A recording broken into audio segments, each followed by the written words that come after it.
Tommy Bennett here, and here's my gift to you.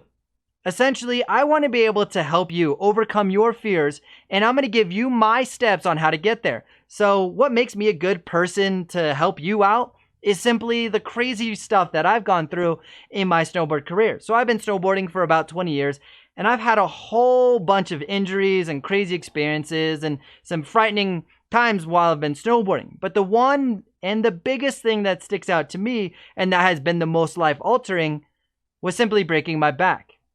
When I was 17 years old, I was riding half pipe with my brother, and I decided to show off a little bit. Like, I love my brother, and I wanted to make him proud, so I was like, watch this. I end up doing a backside 720 in the half pipe. I land on top of the deck, and I completely fall to flat. The moment I hit the ground, it was icy. I knocked the wind out of me. My stomach was hurting, and I just had no idea what was going on. About 30 seconds to a minute later, I realized that my back was my back was in a lot of pain, and I was hurting so much.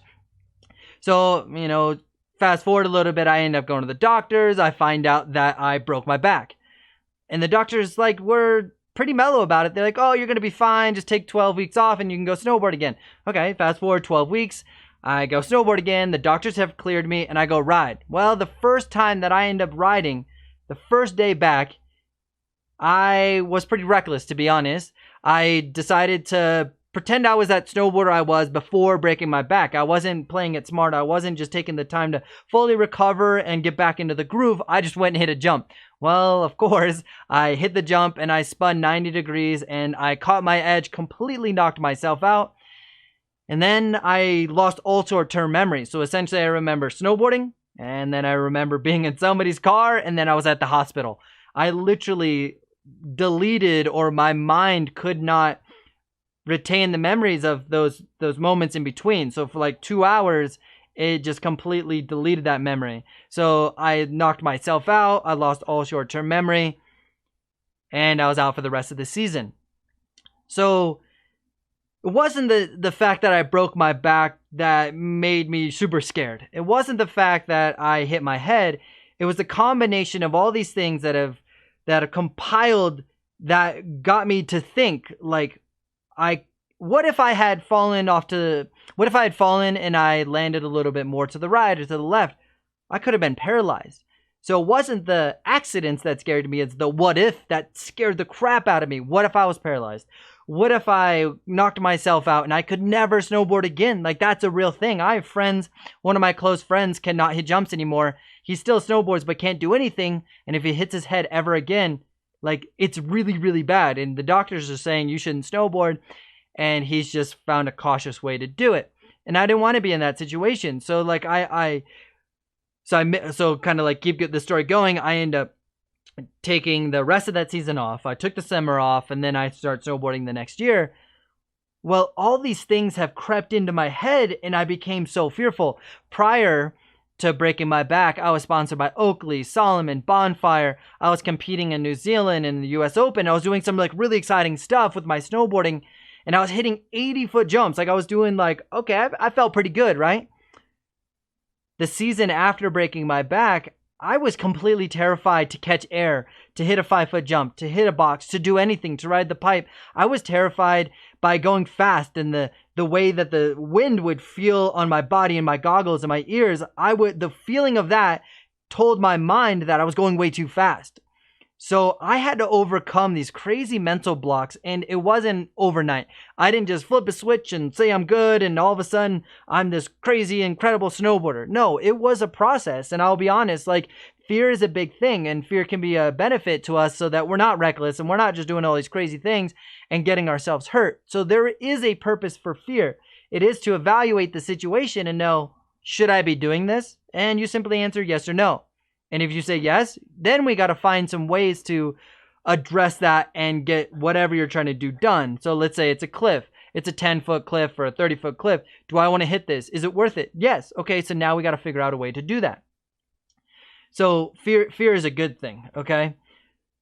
So it took me about 3 to 4 years to really overcome my mental blocks that I had associated with knocking myself out, as well as breaking my back. But kind of a cool little side story to that is 10 years after breaking my back, I ended up doing a 1260 off about a 65, 70 foot jump in Keystone. And the craziest thing is when I was like sponsored by Oakley and Solomon and Bonfire, the most I had landed like was a couple tens, like barely. Like I landed them, they weren't clean, they weren't awesome, but it's not something I truly owned. Well, when I was at Keystone, things were just feeling right. I landed a backside 10 and landed it on like a 40-foot jump. And I was like, all right, cool. I'm going to take this to a bigger jump. Landed a backside 10 again, like 4 or 5 times. I was like, holy cow. Like I've never been able to own this trick in my entire life. And then I thought to myself, all right, what if I throw a little harder? That's literally where I've come from, breaking my back and being scared to hit a 5-foot jump, to looking at a 65, 70-foot jump, being able to say, all right, what if I throw it a little harder? I'm going to do a backside 12. I ended up landing a backside 12, so 3.5 rotations in the air, landing switch, landed it twice. One was like pretty sketchy. The second one was a lot cleaner. But I wasn't hesitant. I've done all these steps to get my body and mind to be in a position where hitting that jump wasn't scary. Doing backside 10s weren't scary.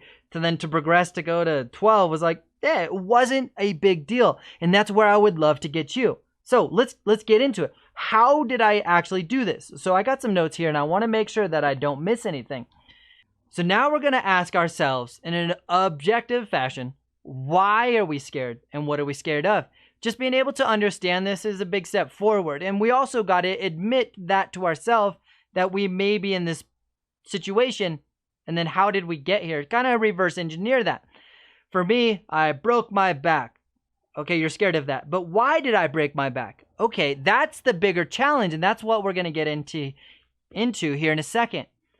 I didn't just break my back because it was a fluke accidents, and those do happen, and maybe that's something that we need to address as well. But for me, it was a lack of a certain skill, and that's the first thing I want to talk about. Essentially, I did not have the right skill level to be able to do the crazy things that I was trying to do. I was that kind of athlete that would just go chuck themselves and hope everything was going to be fine. Like I literally would, let's just say, hit a 50-foot jump and just hope everything was going to be fine. I see a cliff and I would just hit it. I wasn't smart about it. I was very reckless. Because I was reckless, I kept getting hurt all the time. And I was hurt all the time because I didn't have the skills to back up what I was doing.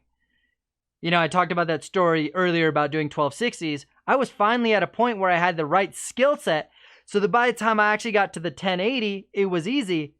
Then I had the skill set above that made that 1260 easy. I was in a position where I was like, yeah, it's right, because I had the right skills. That is so important. So my biggest challenges that I was facing, and most snowboarders face, is body position. Are you in the right body position that allows you to land the trick that you're trying? And this is significant. People don't understand how important this really is. I see it day after day after day, is they just go hit a 50-foot jump and hope they're going to make it, but they don't actually have the skills. They don't have the right speed judgment. So they're not going into the speed fast enough, into the jump fast enough. Once they're in the air, they're not in the right body position that allows them to get the trick around, to either go fast enough, to slow it down, to get the flip around. They don't have the right body position. And then once they're in the landing, their body position was completely wrong. So then they just kept doing this over and over. And the problem with that is you're building muscle memory for terrible habits. You're building bad habits, and you're associating fear with that trick you're trying. And here's one more example for you. I would do backside 720s on a jump. Every time I would land that trick, I would land very back seat and I would dislocate my knee. So essentially I would land, I don't mean like landing right away. I would put my feet on the ground and land, and then I would dislocate my knee because I had terrible body position. So now every time I'm going to try that trick, I have associated dislocating my knee with that trick. Like now I'm scared of that trick 100%. Guess what? I didn't have the skills to be able to back that trick up. And because I was in a terrible body position, I would dislocate my knee. Because I'm dislocating my knee, I am building a mental block on this trick, and I'm completely scared of this trick. It's not that I'm just scared of back sevens. There's so much more to it. That's what I want to be able to identify with you, is how deep does this go? If I simply fixed the body position I landed in, so I stopped dislocating my knee, what would happen? Like, it would be incredible. Well, that's literally what I did. Is I found a coach that told me, hey, this body position's not right. This is what you need to do. And I worked on that. I was hiking jumps. I was doing everything I can. I would practice that body position on a 180, 360, 540. By the time I got to a 720, man, I was feeling really good. Well, guess what? I started landing them 10 out of 10 times. Maybe 9 out of 10 times. So I've eliminated the fear of that backside 720 and dislocating my knee, because I don't have that problem anymore. Guess what? I can land this 9 out of 10 times, sometimes even 10 out of 10 times. So I've eliminated that fear because I've addressed the body position and I've developed the skill to do that trick. You see how that works? That's literally such a big part of it. If you have the skill that allows you to have success, you build success means you get confidence. Once you have the confidence, for a lot of cases, you will eliminate that fear because you're associating confidence and success with what you're trying. That's a big deal. What if you hit a 100-foot jump 100 times and you landed every single try? No matter what, whether it was raining out, snowing, windy, whatever it was, crazy days, but you landed it every time. Would you be scared of it? Like, you would just like have so much confidence because you've landed it 100 times because you had the skill to do it. So, do you have the skill? Do you have the right body positions and the right skill for what you're doing? That is a big deal. So that's like point number one. It's a pretty big point. The second point is, okay, Tommy, the skills, this sounds great and everything. But how the heck do we get it? I didn't just go try sevens and try to just land them and keep trying them because I would build bad habits. I would take the skill, and the simple skill was being able to land with my weight distributed evenly between both of my feet. It sounds so basic, right? It really is. Can I land with my feet equal on my weight? Can I land with my weight equal on both feet? Can I do that with an ollie? Can I do that with a nollie? Can I do that switch? Can I do it regular? Can I do it off a 5-foot jump? Can I do it off a 10-foot jump? It doesn't matter. Can I do it every single place that I can? I'm going to hit a rail. I'm going to hit a jump. I'm going to hit a 180. I'm going to do all these things. So essentially, I'm taking the skill and I'm trying to build it up. Now, if I've not necessarily done a 720, but I've done this skill in so many different variations, like hundreds of variations, now I have developed this skill and I've developed the awareness of how to get my body in this position to be able to land strong. If I wasn't landing strong, then I would dislocate my knee. Like, real example, right? So I would just focus on that, landing strong, 100 different possible combinations that I could figure out. I've trained my body and mind to now be in that position. And I was like riding the other day and I hit this catwalk jump and I was literally sent myself into moguls. And it's like one of the most fun, dumb things I love to do. But as I'm in the air, I literally think in my mind, knees out, body weight position, and be able to land in that strong position. I think about that every time I'm in the air. Even in the craziest situation, like I said, so I'm going into this mogul field. Most people would be like, oh crap, mogul field. Like, I don't think that way. I think about the skill and the body position that I need to land in to be able to get it. So that second point, just to recap, is address the skill and be able to practice it in as many different combinations as possible so that it just becomes a part of your snowboarding. Okay? So the third point is logical progression. Now, let's say that I want to learn a 720. I'm not going to go from 180 to 720. Do you see how many steps that we've missed in between? Essentially, we've missed the 360, the 540, and then we got to the 720. But there's a lot of skills that we can develop in that 180, the 360, and the 540.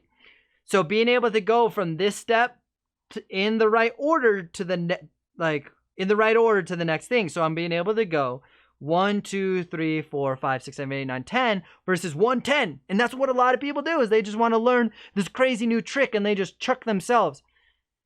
It happens, and sometimes it works. Sometimes it does. And sometimes, and a lot of times it doesn't, but is it worth it? Is the outcome the negative outcome like worth like what it could be? Maybe not. So let's go through a 720 as an example so I can address that logical progression as well as some of the skills that are actually developed through that progression. I want to be able to do a 180. So as I start with a 180, essentially I need to be able to make sure I have enough speed going into the jump. I need to be able to pop. I need to retract my knees, so I need to be able to bring my knees up, and I need to be able to spot the landing. That's just what the 180. Those same skills are going to be, keep going as we go to 360, 540, and 720. So now when we get to 360, what we're being able to do is throw the trick a little bit harder while maintaining enough speed to clear the jump. Does that make sense? So I'm now throwing the trick a little bit harder. I'm also being able to make sure I get a full 360 around. I'm spotting the landing as well. So I'm not just looking at the landing the whole entire time with a 180. I'm actually creating a little bit more of a different situation by throwing the 360 in there.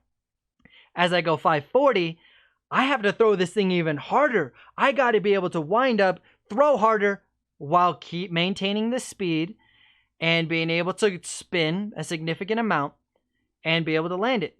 Now, with a 180, I don't have to spin that much. With the 360, I have to spin a little bit. With a 540, I have to spin a significant amount. So I got to make sure as I throw that trick, I'm throwing it hard enough. But as I'm in the air, I want to make sure that I'm keeping that momentum going and I don't just throw really hard and then I get stuck in the air and I'm not rotating anymore. We don't want to do that. So we want to be able to keep that momentum going. And then, yes, you're going to land switch. Does that really translate to 7? Yeah, maybe, maybe not. But it's the skills that we can develop by throwing it harder and keeping the spin going that's more important. By the time we get to a 7, well, guess what? It really reminds me of a 360. So what if I throw a 360 a little bit harder like the 540, but I just got to throw it a tad bit harder to get 720? Okay, sounds good. So my initiation has got to be harder. And then I got to be able to spot the landing. Now, if I've already done a 360, it's essentially doing two 360s together. Now I've got a 720. But do you see how I've taken all these steps to get there, but I've also developed the skills to back that up along the way. And at any point that I've hit a roadblock, well, obviously I need to stop, identify what are the skills that I need to be able to address, and then I move on once I've had a lot of success at that level. I do want to go from 180 and land it 5, 10, 20 times, feel good, feel confident. Do that for step 2, which would be the 360, 540, 720. I want to be able to land that, feel confident, and be able to progress on. I don't want to just go 1, 3, 5, 7 and just do that. I want to develop the skill. I want to give myself the opportunity to actually develop the skill to do that. So, pretty awesome. This methodology has really helped me go from terrified to hit a 5-foot jump to go to backside 1260s. But this has also helped a lot of athletes that I've worked with. I've had athletes like Harkin go from a 360 at the beginning of the year, by the end of the season, land frontside 900s and land double backflips. I've had kids land frontside 900 in the pipe first try using this tactic. I've also had kids land double backflips first try using this. Developing the skills, doing it in a logical progression, and seeing some insane results. So like I said, this approach has helped me in my own snowboarding, but it's also helped the athletes that I've worked with, and I've had some incredible results. But let's be honest, it's not about me. I've done some really cool things in snowboarding, but it's about you and where you want to take your snowboarding. So let's take the actions to get you to where you need to go. Simply reach out to me on Instagram, Tommy B, and then the number 1, or reply to this email, however you got this video, reply to it and let me help you. There's a lot of different things that I can offer you to help you get whatever your goals are. So let's get you to the next level of your snowboarding. Let's get you to where you want to be. And thank you so much again. And I hope this helped.